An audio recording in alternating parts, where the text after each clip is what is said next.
ඔබතුමාගේ අදහස? අධ්‍යාපන ප්‍රතිසංස්කරණ කිසිසේත්ම අපි රිවර්ස් කරලා නැහැ. අධ්‍යාපන ප්‍රතිසංස්කරණ ඒ විදිහටම කරනවා.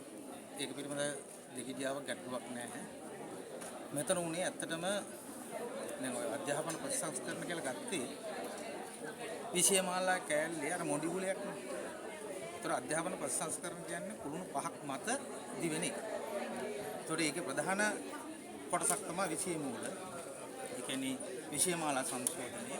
ඊට අමතරව ගත්තොත් තියෙනවා තව විද්‍යා ඇගයීම්, තාක්ෂණ ඇගයීම්, ඊට පස්සේ මානව සම්පත් සංවර්ධනය.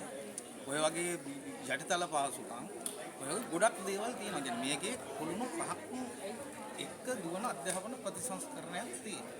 එතකොට මේකේ සිදුවන්නේ දැනට ගත්තොත් සමාජයේ ඇතුලේ දැවැන්ත සාකච්ඡාවක්. ඒක විද්‍යාත්මක වෘත්තීමය පදනමක් මත තියෙන සාකච්ඡාවද නැද්ද කියන එක වෙනම කාරණාවක්.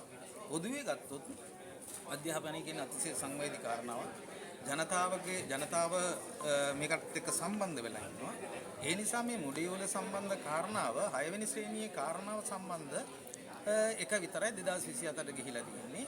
අර කුළුණු පහෙන් කුළුණු 4ක්ම ඉදිරියට සිද්ධ වෙනවා. ඒ වගේම තමයි පළවෙනි ශ්‍රේණියේ ඉඳලා මේ ප්‍රතිසංස්කරණ ඉදිරියටම යනවා. මන්ත්‍රීතුමා දැන් මේ විපක්ෂයේ ඒ වගේම ගුරු සංගම් දැඩි තෝරනාවක් කරාද මෙන්න මේ දැන් 6 ශ්‍රේණියේ මේ රිවර්ස් කරපු මේක 2027 ගෙන් ඡන්දා මේ පේපර් මුද්‍රණය කරන්න මේව කරපු මේ වියදම සෑහෙන වියදමක් කෝටි ගණනක් දීලා තියෙනවා. මේක කාගෙන්ද අය කරන්නේ? අගමැතිතුමාගෙන්ද මේක අය කරන්නේ කියලා නෑ. ඒකට ගිය මුදල් සම්බන්ධයෙන් ගත්තොත් එහෙම අධ්‍යාපන අමාත්‍යාංශයෙන් තමයි වර්තමාන ආණ්ඩුව විසින් තමයි වියදම් කරලා තියෙන්නේ. ඒක පිළිබඳ ගැටලුවක් නෑ.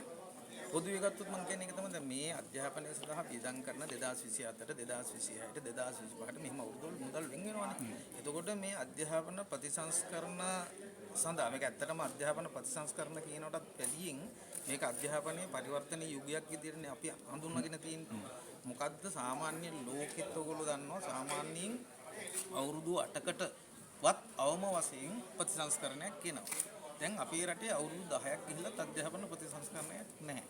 ඒතකොට මේ ප්‍රතිසංස්කරණ කියන එක අත්‍යවශ්‍යම එකක්.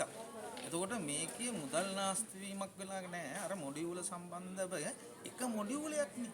එතකොට ඒක විතරේ ප්‍රශ්න දෙන්නේ. ඒ ප්‍රශ්නගත මොඩියුලේ සම්බන්ධයෙන් තමයි මේ ක්‍රියාවලිය මේ සමාජය ඇතුලේ ආందోලනයක්. ඒ කියන්නේ ඇත්තටම බොහෝ විචාර විවේචනවල විද්‍යාත්මක වෘත්තීමය පදනමක් නැහැ කියලා අපිත් දකිනවා. නමුත් මේක දේශපාලන සටනක් කරගත්තා.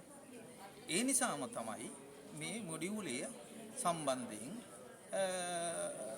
ඉදිරියට ඒ කියන්නේ 2027 මේ සම්බන්ධ නැවත අධ්‍යාපන ප්‍රතිසංස්කරණ සම්බන්ධ අධ්‍යාපන විශේෂඥයනි මේක UNPෙන් කරත් පොහොට්ටුවෙන් කරත් ජාතික ජනබලවේගයෙන් කරත් දේශපාලන පක්ෂවලින් නෙවෙයි ප්‍රතිසංස්කරණ කරන්නේ. මේ ප්‍රතිසංස්කරණ කරන්නේම ඒ රටේ ඉන්න ප්‍රවීණයෝ ප්‍රාමාණික විද්‍යාඥයෝ අධ්‍යාපන ශාස්ත්‍රය සමග ඒ අය හරහා මේක ඉදිරියට කරන යන වැඩසටහනක් තමයි ආණ්ඩුව ඉන්නේ. කිසිසේත්ම ප්‍රතිසංස්කරණ අකුලගෙන නැහැ. අපි අඩියක් තියලා තියෙනවා පස්සට ඒ අර මොඩියුල සම්බන්ධයෙන් අපි තව පියවර දෙක තුනක් රටේ ජනතාව දැනුවත් කරලා දෙමව්පියෝ දැනුවත් කරලා මේක ඉස්සරහට කරගෙන යනවා. ඔබතුමා මොකද අධ්‍යාපන